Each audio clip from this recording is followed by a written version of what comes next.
നമസ്കാരം.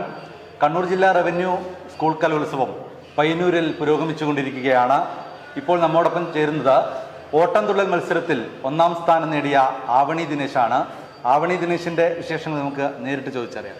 ആവണി, നമസ്കാരം. നമസ്കാരം. അഭിനന്ദനങ്ങൾ. ഇപ്പൊ ഏതൊക്കെ റിസൾട്ടാണ് വന്നിരിക്കുന്നത്? നമുക്ക് ഓട്ടംതുള്ളലിന്റെ റിസൾട്ടാണ് വന്നിരിക്കുന്നത്. അതിൽ ഫസ്റ്റ് എ ഗ്രേഡ് കിട്ടിയിട്ടുണ്ട് അല്ലേ? സന്തോഷമായില്ലേ? എന്തൊരു സന്തോഷമില്ലാത്തത്? നല്ല സന്തോഷം അല്ലേ? ഇനി ഏതൊക്കെ റിസൾട്ടാണ് വരാനുള്ളത്? ഇനി ഭരതനാട്യം നോക്കിയിട്ടില്ല റിസൾട്ട്. ഈ എന്തുകൊണ്ടാണ് ഈ ഓട്ടംതുള്ളൽ പഠിക്കാൻ കാരണം? ഓട്ടംതുള്ളല് അമ്മേന്റെ ആപ്പന്റെ ഒരു നിർബന്ധത്തിൽ കളിച്ചതാണ്. അതൊരു ജനകീയ കലയാണ് അല്ലേ? കേരളത്തിൻ്റെ എന്ന് പറയുന്ന ഒരു ജനകീയ കലയാണ് ഓട്ടംതുള്ളൽ. അതുപോലെ തന്നെ മറ്റ് എന്തൊക്കെയാണ് നമ്മൾ പഠിക്കുന്നത്? ഭരതനാട്യം, കുച്ചിപ്പുടി. ഭരതനാട്യത്തിലും കുച്ചിപ്പുടിയിലൊക്കെ ആരാണ് ഗുരു? അമ്മയാണ് ഗുരു. അതായത് അമ്മയുടെ ശിക്ഷണത്തിലാണ് മോള് മത്സരിച്ചിരിക്കുന്നത് അല്ലേ? അപ്പോൾ ഭരതനാട്യത്തിന്റെ റിസൾട്ട് ഇനി വരാനിരിക്കുന്നതേ ഉള്ളൂ അല്ലേ? ഫസ്റ്റ് എ ഗ്രേഡ് കിട്ടൂലേ? അറിയില്ല, കിട്ടണം. എന്തായാലും നന്നായിട്ടുണ്ട്. ഏത് സ്കൂളിലാണ് പഠിക്കുന്നത്? ഗവൺമെന്റ് ഗേൾസ് പയ്യന്നൂരിൽ. ആരാണ് ഏറ്റവും കൂടുതൽ ആവണിയെ സപ്പോർട്ട് ചെയ്യുന്നത് പരിപാടിയിൽ പങ്കെടുക്കുന്നതിനൊക്കെ? അമ്മയും അച്ഛനും ചെയ്യുന്നുണ്ടല്ലേ? അച്ഛൻ എന്താ ജോലി ചെയ്യുന്നത്? അച്ഛൻ ഡ്രൈവറാണ് അല്ലേ? അച്ഛനും അമ്മയാണ് പ്രോത്സാഹിപ്പിക്കുന്നത്. വീട്ടിൽ നിന്ന് തന്നെയാണോ പഠിക്കുന്നത് അല്ലെങ്കിൽ ഏതെങ്കിലും ഇൻസ്റ്റിറ്റ്യൂട്ട് വെച്ചാണോ? അമ്മക്ക് ഇൻസ്റ്റിറ്റ്യൂട്ട് ഉണ്ട്, റിതം കലാക്ഷേത്രം കുന്നരൂർ.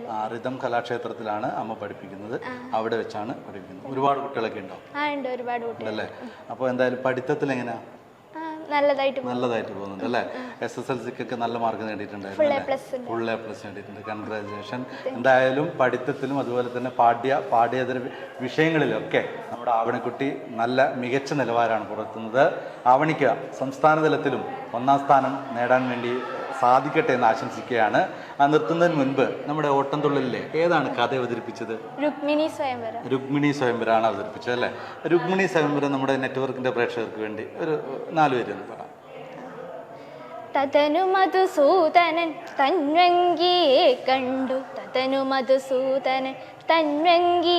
കണ്ടു മദന തരളാശയൻ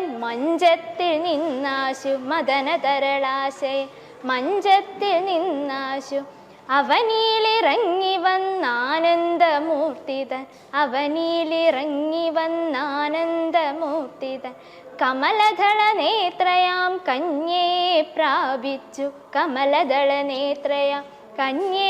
പ്രാപിച്ചു.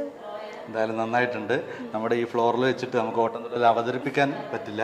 എന്തായാലും പാട്ട് കേട്ടാൽ അറിയാം നന്നായിട്ട് അവതരിപ്പിച്ചിട്ടുണ്ടെന്ന്. എന്തായാലും സംസ്ഥാന തലത്തിലും 1ാം സ്ഥാനം നേടാൻ വേണ്ടി നമ്മുടെ ആവണിക്ക് സാധിക്കട്ടെ എന്ന് ആശംസിക്കുകയാണ്. നന്ദി, നമസ്കാരം.